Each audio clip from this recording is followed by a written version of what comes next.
What is up guys, welcome back to the channel. The Xdefient Open Beta has ended just a couple of days ago, and I believe many of you had the chance to try out the game yourself during the last couple of days. So today I just want to make a video sharing some of my final thoughts about this open beta, things that I really enjoy about the game, and also some of the things that I feel like need more improvement in the future, especially we are closing in with the free-to-play full release of this game very soon. So without further ado, let's get right into it.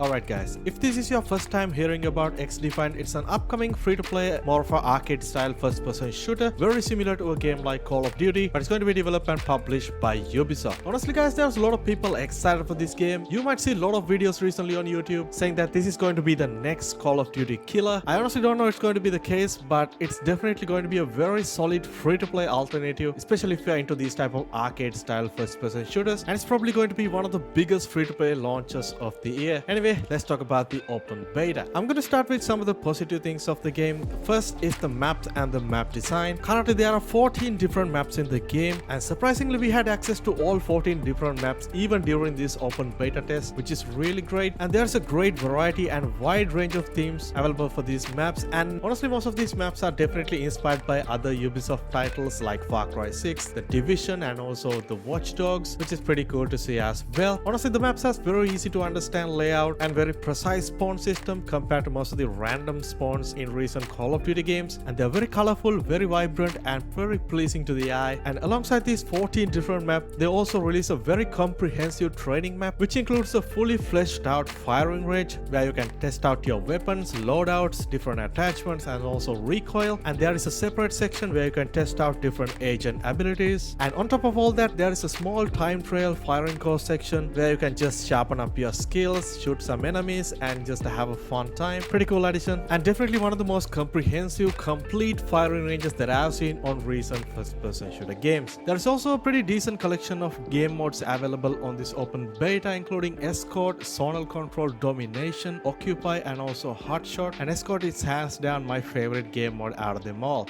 Weapon customization is also pretty easy and very uncomplicated, and you can customize up to 10 different custom loadouts, and each time you change some attachment it will show you real time how the weapon stat change, which is another really important feature that they included in this game. And a lot of people call it this game the next Call of Duty Killer, and there is a reason why they call that. And basically what I think is Xdefient is definitely taking notes on everything wrong with Call of Duty and all the player complaints about that game, and try to make that right implementation and make it better for the overall players and player experience. And for an example, there is no skill-based matchmaking in the normal game modes. It's only going to be available in a separate dedicated rank mode, which is the way it should be in my opinion. But I don't think Xdefient is going to kill Call of Duty or anything like that's going to happen, because Call of Duty it's an extremely popular arcade shooter and it's kind of a monopoly on that category. And over the years there are a lot of games considered to be the next Call of Duty Killer. The games like Warface, Ironside, Splitgate, and most of these games are developed by a small developing company with a very limited budget. But Xdefient is definitely going to be a great challenger. It was developed by Ubisoft and is completely free to play, and hopefully everything will turn out good in the upcoming months. With that, there are some areas in the game that need definite improvement before the game fully released. That's just my personal opinion. First one is the netcode and the hit registration. They made some improvement, but I still feel like the hit registration is somewhat inconsistent in some matches. I never had any issues with the high ping or anything, but overall netcode it's somewhat glitchy and feel like some of my bullets are not hitting the target even if I'm shooting pretty straight. And another area that I feel like needs some improvements is the sound, the overall sound design, especially on the weapons. And I feel like most of the weapon sounds are pretty similar to each other with a very little difference. I don't know, it's just a personal thing with me, but it is something that I notice even if I'm comparing side by side.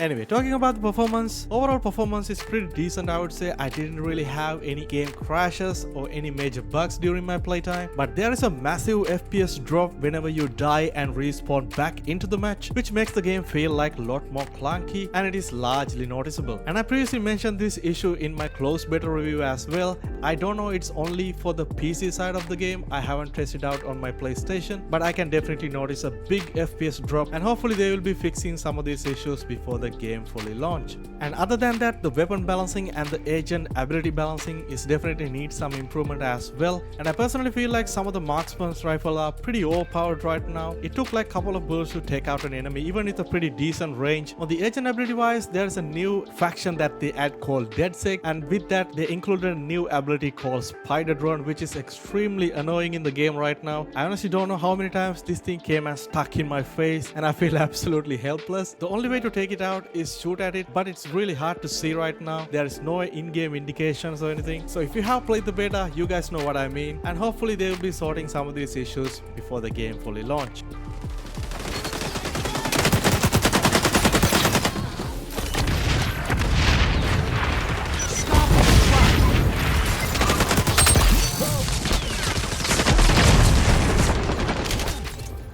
Well, that's pretty much a wrap up the video, guys. I feel like I covered pretty much everything I want to talk about, and that is just my personal opinion about this open beta. And if you had the chance to try out the game during these couple of days, let me know down below what is your experience with the game, and hopefully you'll be getting more information about the full release of this game in the near future. As always, guys, if you enjoyed the video so far, please make sure to drop a like and also hit that subscribe button, because we cover a lot of free-to-play games on this channel. There are tons of upcoming exciting games to check out, so definitely stay tuned for those as well.